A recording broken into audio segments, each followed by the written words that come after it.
XRP 가격 자체가 여전히 조용하죠. 눈에 띄는 큰 상승도 없고 차트만 보면은 지루하다라고 느끼는 분들도 많이 계실 겁니다. 근데 지금 그 조용한 XRP 리플 레저 위로 2억 달러 규모의 실물 자산이 올라가고 있는데요. 이게 무슨 얘기냐? 남미 최대 핀테크 기업이 리플 레저 위에 채권과 배당주 같은 실물 금융상품을 토큰화하기로 했습니다. 그 규모가 2억 달러, 우리 돈으로는 2,700억이 넘는 수준인데요. 그냥 단순하게 누가 리플 레저 쓴다더라 이런 뉴스가 아닙니다. 지금 XRP가 진짜 금융 시스템의 뒷단, 백엔드 인프라로서 들어가고 있다는 강력한 신호탄인 거고, 오늘 영상 통해서 이걸 좀 더 깊게 풀어보도록 하겠습니다. 왜 리플 레저인지, 왜 남미였는지, 이게 단순한 호재가 아닌 구조적인 전환 신호인지, 그리고 이런 사람들이 지금 우리 투자자들한테 어떤 의미인지 하나씩 짚어드려 보도록 하겠습니다. 자, 그럼 이제 무슨 일이 벌어진 건지 하나씩 정리해 볼게요. 먼저 주인공은 남미 최대 핀테크 기업, 이름은 메리카도 비트코인입니다. 이 회사가 공식적으로 발표를 했어요. 앞으로 채권이랑 배당형 주식 같은 실물 금융자산을 리플 레저, 그러니까 XRPL 위에 올리겠다라고요. 그 규모만 무려 2억 달러인 거고, 우리 돈으로 따져봤을 때 2,700억 원이 넘습니다. 근데 이게 단순한 선언이 아니에요. 이 회사 자체가 이미 과거에 1.8억 달러 규모의 실물 자산을 토큰화한 실적이 있고, 이런 내용들이 회계법인 EY에서 외부 감사까지도 받았습니다. 그냥 코인판에서 우리 곧 시작합니다 이런 말장난이 아니라 실제로 작동 중에 있는 구조를 리플 레저 위로 옮긴다라는 뜻입니다. 여기서 끝이 아닌데요. 메리카도 비트코인 같은 경우는 이미 XRP 생태계랑 깊이 엮여있는 회사입니다.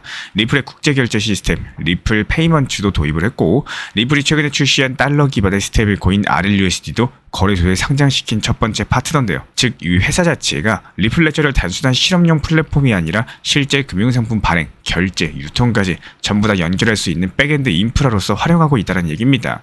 한마디로 이건 그냥 좋은 뉴스 하나가 나온 게 아니라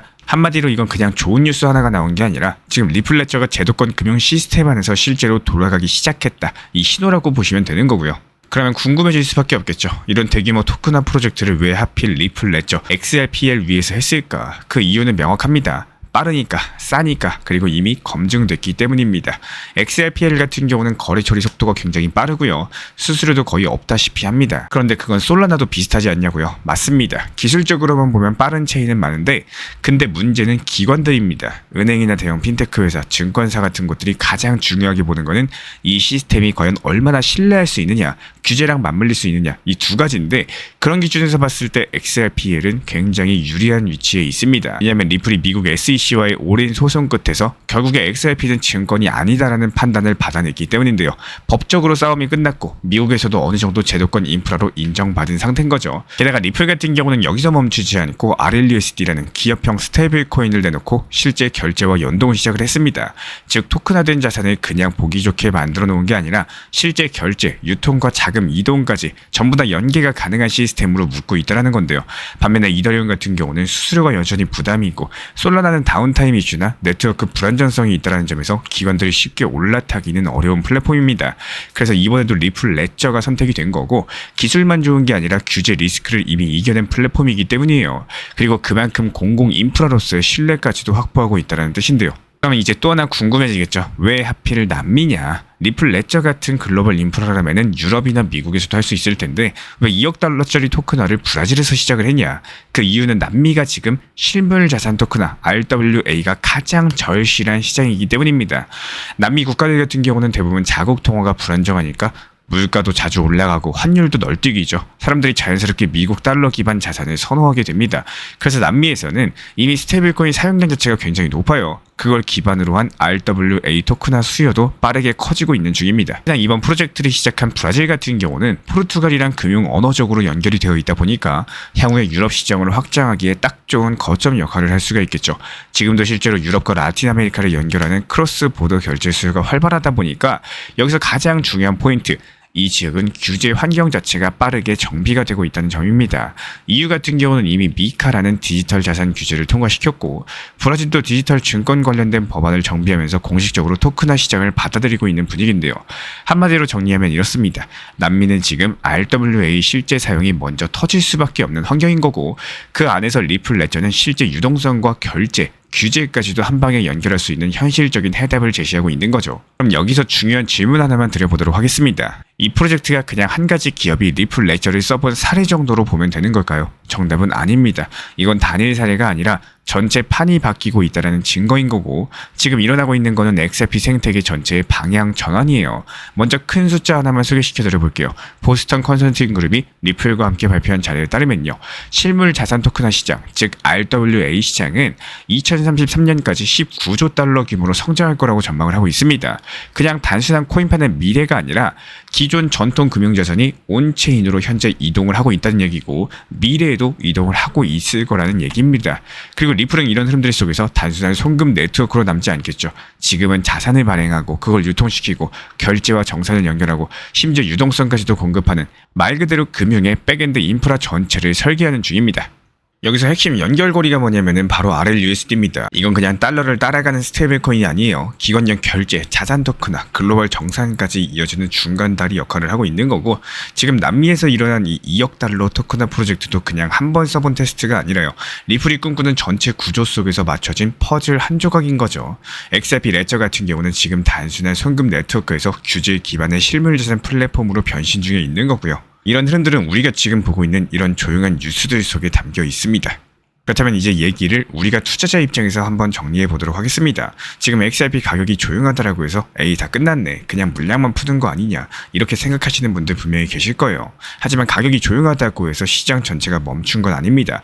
오히려 지금은 가격보다는 구조가 먼저 움직이고 있는 시기인 거고, 한번 생각해 보겠습니다. 지금 2억 달러짜리 실물 자산이 리플 레저 위로 올라가고 있고, 실제로 자산 거래량 유통, 결제까지도 돌아가는 구조가 리플 레저 안에서 작동 중에 있습니다.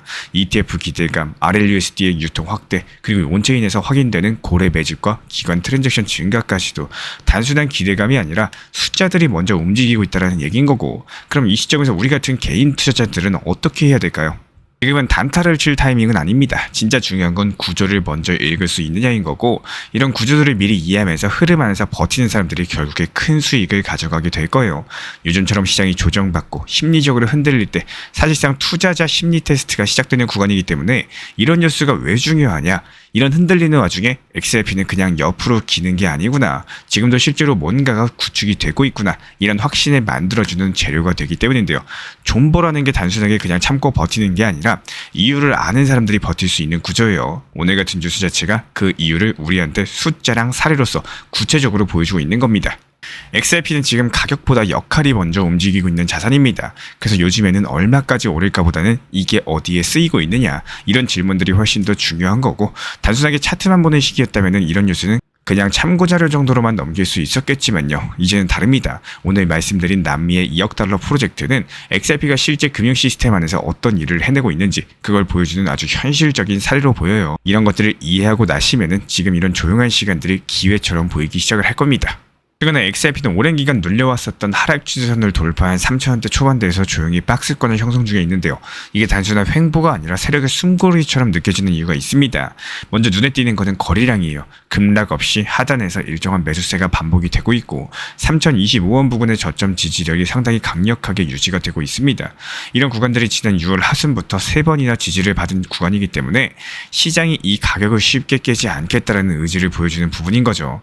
가장 중요한 가격선을 봤을 때 20일과 200일 이동평균선을 동시에 돌파한 상황이죠. 이 두 가지 선이 중장기 흐름을 상징하는 지표인데요. 지금처럼 두 선을 한 방에 위로 올려놓은 모습들이 기술적인 회복의 시작점으로 해석이 됩니다. 단기적으로 가장 먼저 주목해야 될 저항들이 3,200원입니다. 가격 자체가 이전 고점들과 겹치는 자리인 거고, 지난 하락 전에 고점 매물대가 몰려있는 구간이에요. 반대로 지지선은 3,020원, 그리고 하단 핵심 지지선은 2,985원. 이곳 부근인 건데, 이런 지지선들이 무너지면 다시 하락 흐름으로 돌아설 수가 있기 때문이에요. 이 라인 자체가 상당히 중요한 거고, 정리드리자면 지금 XRP는 하락 추세선을 돌파하고 나서 중장기 이동평균선 위에서 버티는 중입니다. MACD는 상승 전환 조짐을 보여주고 있고, RSI도 바닥을 찍고 반등하는 흐름을 보여주고 있기 때문에, 다만 아직까지는 박스권 탈출 자체가 명확하게 확인된 건 아니기 때문에 확실한 방향들이 돌파 여부에 달려있는 것으로 보여지고 있고요. 지금 이 시장이 급등보다 조용한 매집이 먼저 시작되는 구간이 수가 있다라는 거고, 숫자보다 중요한 거는 흐름입니다. 시 자체가 움직이기 전에 말없이 준비를 시작을 하기 때문에 오늘 XRP는 이런 조용한 준비 속에 있다라고 볼 수가 있겠죠. 요즘엔 뉴스 하나가 전체 코인 시장의 판을 흔들고 있습니다. 바로 미국 연준 의장 파월의 해임설 때문인데요. 정확히 말씀드리자면 의회 일부에서 연준이 리노베이션 비용을 과하게 썼다. 이런 이유로서 파월을 탄핵해야 된다는 주장이 터져 나온 겁니다. 그런데 이걸 보고 암호화폐 업계의 대표적인 큰손 노보그라츠 측에서는 이런 말을 남겼습니다. 이거는 바나나 공화국 같은 짓이다. 비트코인을 사라. 이 말이 단순한 경고일까요? 아니면 구조적 흐름의 신호일까요? 미국에서 벌어지고 있는 이 파월의 해임 이슈 자체가 단순하게 한 사람의 자리를 두고 벌어지는 정치 싸움이 아니라는 겁니다.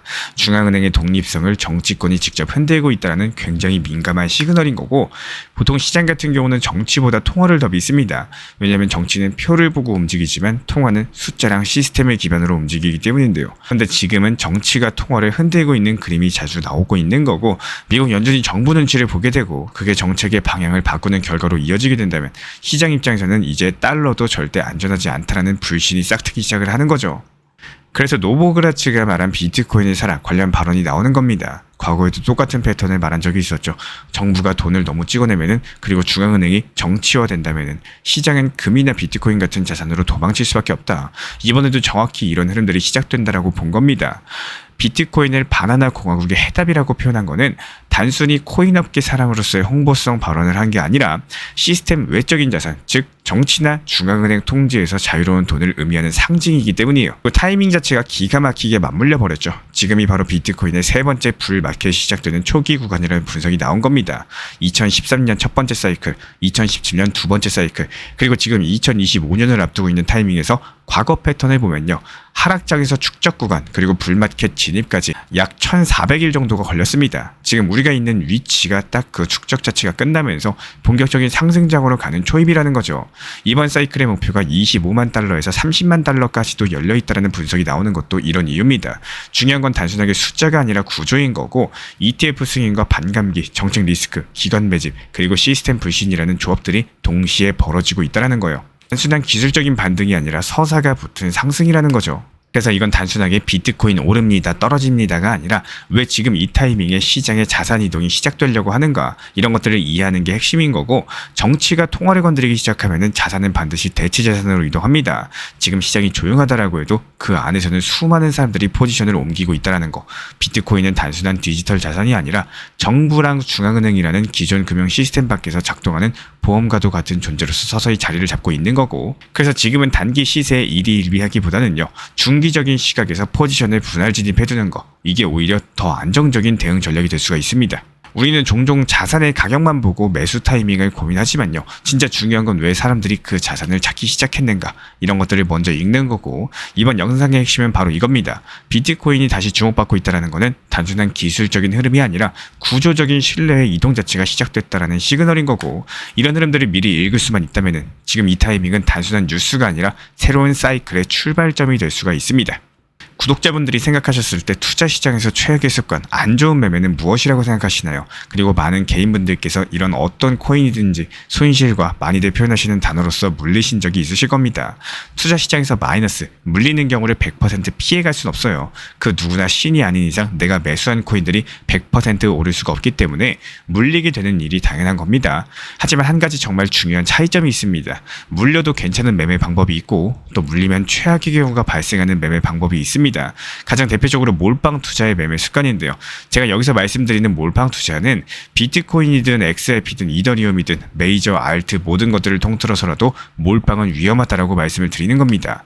그렇다면 물려도 괜찮은 매매 방법이 실제로 존재를 할까요? 가장 효율적인 매매 방법은 분산 투자입니다. 내가 아무리 확신하고 남들이 좋다라고 하고 좋아하는 코인이고 이런 코인 오른다라고 하더라도요, 100%는 없기 때문에 우리는 분산 투자라는 걸 반드시 하셔야 됩니다. 심지어 그 유명하고 돈이 많은 워런 버핏도 몰빵 투자 안 합니다. 분산 투자하면서 적당한 수익에서 익절하는 것들을 당연시 생각하시는 분입니다. 그런 워렌 버핏도 분산 투자, 적당한 수익에서 익절을 하는데 내가 확신이 있다고 해서 몰빵 투자를 한다는 건 정말 위험한 일이겠죠. 그렇다면 왜 분산 투자가 효율적일까요? 쉽게 말씀드리면 물려도 상관없는 내 포트폴리오 구성이 가능합니다. 비중 10%씩 한 번에서 10번 정도 종목이라고 했을 때 한두 번 정도 물려도 3번에서 10번 사이클이 돌아주면서 현금 비중을 항상 준비해두면서 물타기까지도 가능하기 때문에 대응이라는 게 가능하겠죠. 누군가는 이렇게 말씀하십니다. 비중 10%씩 들어가가지고 언제 수익 보고 언제 코인으로 돈 버냐 이런 생각하시는 분들 분명히 계실 텐데요. 하나에 몰빵해가지고 물려서 몇 년 동안 못 빠져나오면서 물타기도 못하고 들고만 있는 것보다 안전하게 분산 투자해서 한 종목당 10만원씩 20만원씩 익절하시면서 수익 실현한 돈으로 주말에 소고기 사먹는 게 100번 1000번 훨씬 좋습니다.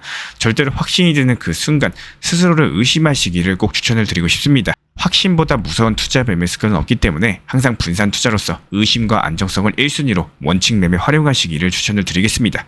리플 XRP 투자에 있어서 이제는 투트랙 전략이 반드시 필요해지고 있습니다. 무턱대고 몰빵하거나 반대로 또 손 놓고 기다리는 시대는 끝났어요. 첫 번째 트랙은 매달 분할 매수하시면서 시장이 빠지든 말든 일정 비중으로서 리플을 꾸준히 모아 나가시는 겁니다. 이거는 시간과 리스크를 분산할 수 있는 가장 효율적인 전략인 거고, 그리고 두 번째 트랙은 남은 현금 비중으로 알트코인 단타로서 굴려나갑니다. 수익이 나면은 그거를 다시 리플에 재투자하시면 되는 거고, 이게 바로 수익을 만드는 순환 매수 전략이 되실 거예요. 그런데 여기서 중요한 거는 단타 하실 때 조심하셔야 되는 거예요. 단타 매매 중독되면 끝장입니다. 이 매매 중독을 절대 조심하셔야 되는 거고, 예를 들어 가지고 시장이 과열인데도 지금 아니면 기회가 없다, 이런 조급한 생각에 RSI 지표가 이미 고점인데도 불안해서 또 들어가고 결국에 수익은커녕 손실만 쌓이게 되실 겁니다. 그래서 저희 채널 차원에서는 한 가지 원칙이 있습니다. 확률이 높은 날만 진입을 하세요. 그리고 시장 전체가 과매도 구간일 때, 비트코인 기준 RSI가 바닥을 찍을 때, 그때 알트코인 중에서 최근 거래량이 급등한 종목이 과매도의 경우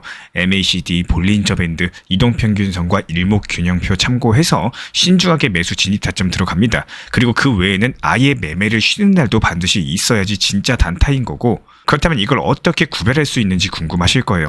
여기서 챗 GPT가 등장을 합니다. 저희는 챗 GPT를 단순한 도구로 쓰지 않습니다. GPT한테 오늘 확률 높은 진입 타이밍이냐 이렇게 물어볼 수 있게 맞춤 프롬프트를 사용을 하는데요. 그리고 그 결과에 저의 실전 매매 노하우 30%를 덧붙여가지고 GPT 시그널을 보완합니다. 어떻게 하는지 궁금하신 분들 GPT 검색력과 활용 전략을 이용해가지고 이 두 가지를 한 방에 알려드리고 있습니다.